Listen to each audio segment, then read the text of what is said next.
करणी सेना के राष्ट्रीय अध्यक्ष सुखदेव सिंह गोगामेडी की दिन दहाड़े गोली मारकर हत्या कर दिए जाने के मामले में कई सारे सवाल हैं जो जवाब चाह रहे हैं। एक ऐसा सामाजिक व्यक्ति जो कभी अपराध की दुनिया में था और उसके बाद में वो एक सामाजिक संगठन का मुखिया बनाया जाता है, कुछ समय बाद उसी संगठन को अक्वायर कर लेते हैं, नया संगठन बना लेते हैं और राष्ट्रीय राजपूत करणी सेना के नाम से एक संगठन चला रहे थे। उनकी आज दोपहर बाद करीब 2 बजे 2 लोग उनके घर में आते हैं शूटर के तौर पे। वो बैठे हैं वहां, बात कर रहे हैं। जिस तरीके से सीसीटीवी फुटेजेस आए हैं उसमें दिख रहा है कि वो बैठे हैं और फिर वहां से उठ के और गोली मारते हैं सीधे सुखदेव सिंह गोगामेडी को। सामने सोफे पे बैठे हैं उनको और वो नंगे पांव नजर आ रहा है एक शूटर उसमें से, मतलब कि पहले कोई बात हुई होगी। कौन है इसके पीछे? एक रोहित गोदारा करके फेसबुक पेज है, उसने जिम्मेदारी ली है और ये कहा है कि गोगामेडी की हत्या की वो जिम्मेदारी लेते हैं। लॉरेंस गैंग, गोल्डी बराड़ जैसे नाम सामने आए हैं।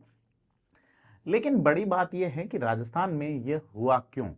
सुखदेव सिंह गोगामेडी का एक वीडियो आपको दिखाते हैं जिसमें उन्होंने 2 अप्रैल 2023 को जयपुर की एक सभा में संबोधित करते हुए कहा कि सरकार को पता है वो सुरक्षा मांग रहे हैं लेकिन सुरक्षा नहीं दी जा रही है। सुनिए ये वीडियो।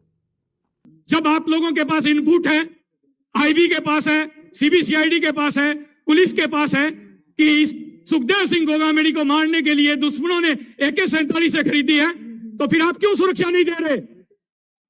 राजस्थान में मैं ITI लगा रहा हूं, कितने लोगों को सुरक्षा दे रखी आपने जिनको जरूरत ही नहीं है। हमारे भाई जो उदयपुर के अंदर गला रेत करके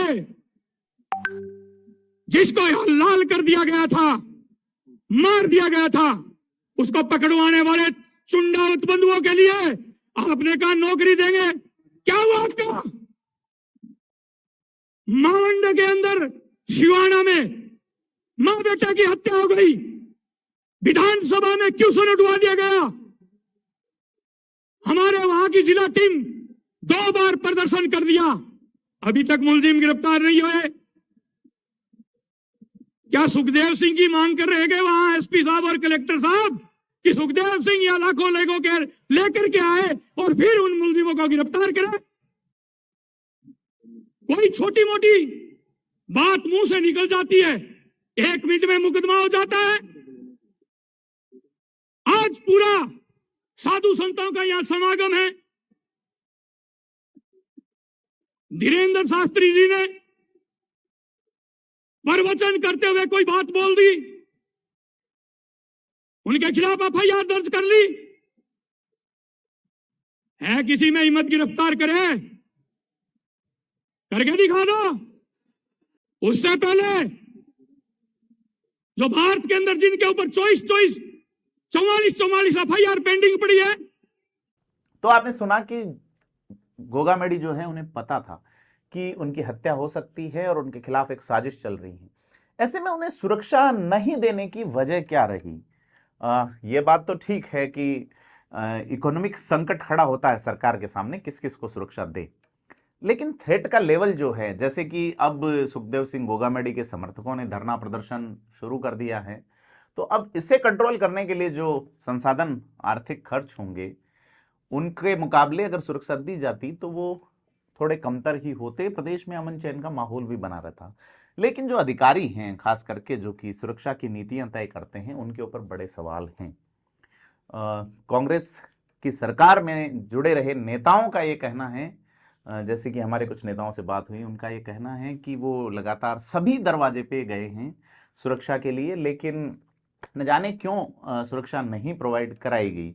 सुखदेव सिंह गोगामेडी की हिस्ट्री शीट खुली हुई थी। गंगानगर जिले के गोगामेडी का रहने वाला व्यक्ति, उनकी पत्नी ने तारानगर से पहले चुनाव भी लड़ा और वो राजनीतिक की बजाय सामाजिक तौर पे सक्रिय रहे।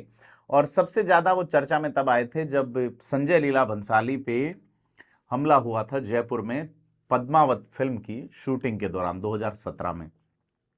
उसके बाद में सुखदेव सिंह गोगामेडी एक बार फिर से चर्चा में आए 2017 में ही आनंदपाल प्रकरण में अपनी भूमिका को लेके।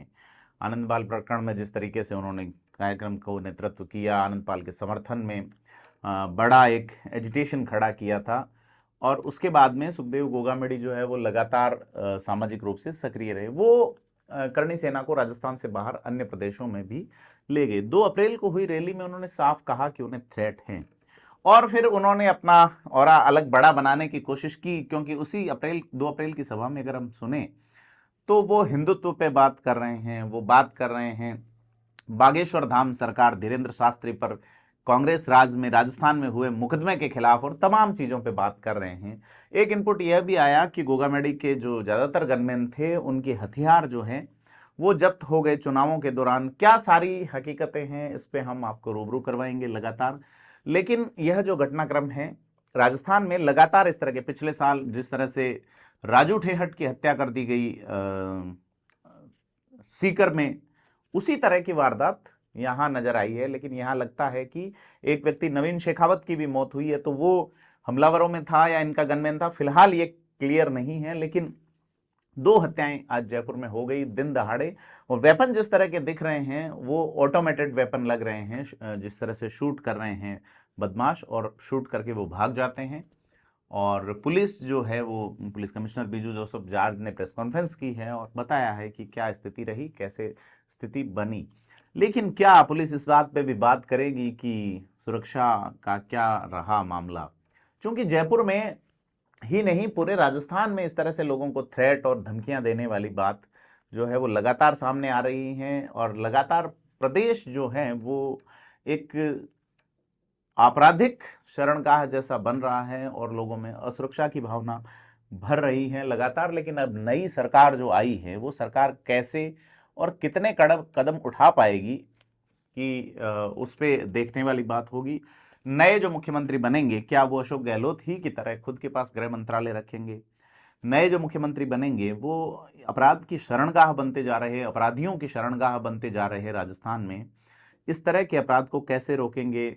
जो हरियाणा से शूटर ठेठ गुजरात के बॉर्डर पे सांचौर में जाकर हत्या को अंजाम देते हैं, लक्ष्मण देवासी की हत्या को, इस तरीके से ये जो सिस्टम है उस सिस्टम पे कैसे सुधार आएगा, तमाम चीज़ें हैं। आपसे अपील है कि आप कमेंट करके अपनी राय जरूर बताएं और चैनल को लाइक शेयर सब्सक्राइब जरूर करें।